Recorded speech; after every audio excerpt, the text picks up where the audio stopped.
नमस्कार विद्यार्थी मित्रांनो, मी सूरज राठोड स्वागत करतो आपल्या YouTube चॅनलवर। आज आपण नवीन टॉपिक घेऊन आलेला आहोत, युनिव्हर्सल लॉ ऑफ ग्रॅव्हिटेशन।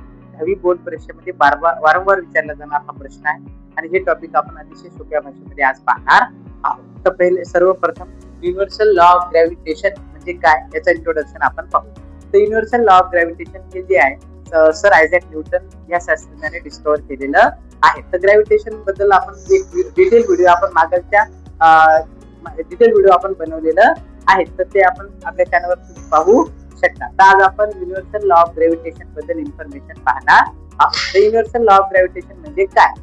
तर every object in the universe attract every other object with a definite force. म्हणजे काय होते, युनिव्हर्स मधलं एक ऑब्जेक्ट दुसऱ्या ऑब्जेक्टवर ला काय करतो, अट्रॅक्ट करतो एका डिफाइनाइट फोर्सने।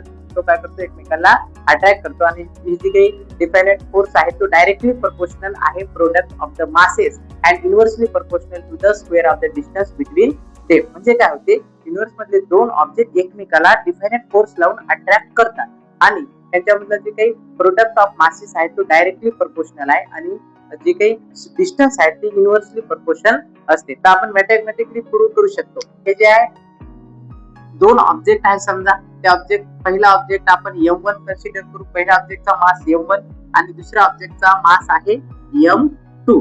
तर हे दोन ऑब्जेक्ट एकमेकाला काय करते, डिफाइनाइट फोर्स लावून काय करत आहे, अट्रॅक्ट करत आहे। आणि हे जे d आहे ते दोन ऑब्जेक्ट मधला डिस्टन्स। तर m1 म्हणजे पहिल्या ऑब्जेक्टचा मास आणि m2 म्हणजे काय, दुसऱ्या ऑब्जेक्टचा मास आणि d म्हणजे काय होणार, डिस्टन्स। हे दोन्ही ऑब्जेक्ट एकमेकाला फोर्स लावून काय करत आहे, अट्रॅक्ट करत आहे।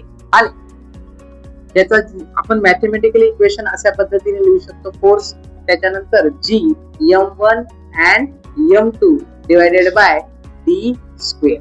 तर g म्हणजे काय होतो, ग्रॅव्हिटेशनल कॉन्स्टंट। m1 म्हणजे पहिल्या ऑब्जेक्टचा मास, m2 म्हणजे काय, दुसऱ्या ऑब्जेक्टचा मास आणि d म्हणजे काय, ह्या दोघांमधला डिस्टन्स। तर समजून घ्या, हे जे काही ऑब्जेक्ट आहे एकमेकावर फोर्स लावून काय करतात, अट्रॅक्ट करतात आणि ह्याच्यामधलं जे काही d म्हणजे डिस्टन्स आणि f म्हणजे काय, दोन ऑब्जेक्ट मधला फोर्स। g म्हणजे काय, ग्रॅव्हिटेशनल कॉन्स्टंट। तर त्याच्यानंतर हे लॉ म्हणून आपण काय शिकलो, ह्या लॉ काय सांगतो, जर आपण दोन ऑब्जेक्ट मधला जर डिस्टन्स डबल केला तर जे डिस्टन्स आहे ते डबल केला तर फोर्स काय होणार, 4 पटीने कमी होणार। जर आपण ह्या दोन ऑब्जेक्टचा जर जे काही मास डबल केला तर फोर्स काय होणार, डबल होणार। जर ऑब्जेक्ट एखाद्या ऑब्जेक्टचा आपण जर मास काय केला, आपण डबल केला, समजा याचा मास आपण काय करून टाकला, डबल करून टाकला, तर फोर्स काय होणार, डबल होणार।